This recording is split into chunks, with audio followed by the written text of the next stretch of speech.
Tila seryoso si Paolo Avellino sa mga pahayag niya na si Kim Chiu na ang gusto niyang pakakasalan. Napag-usapan kasi ang pag-aasawa dahil sa ginawang drama series nila na Linlang. Excited ang aktor sa seryeng ito dahil sa nalalapit na pagtatapos at talaga namang tinututukan ng mga manonood gabi-gabi.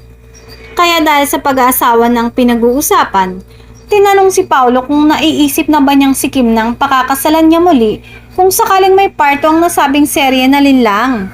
Kagaya naman ang sabi ko, in God's perfect time, nakangiting pakli ni Paolo. Si Kim ba ang wife material para sa kanya? Everything. Nasa kanya na po lahat. Loving, caring, sobrang sweet, sobrang bait, sobrang down to earth at higit sa lahat, very God-fearing. Mabilis niyang sagot.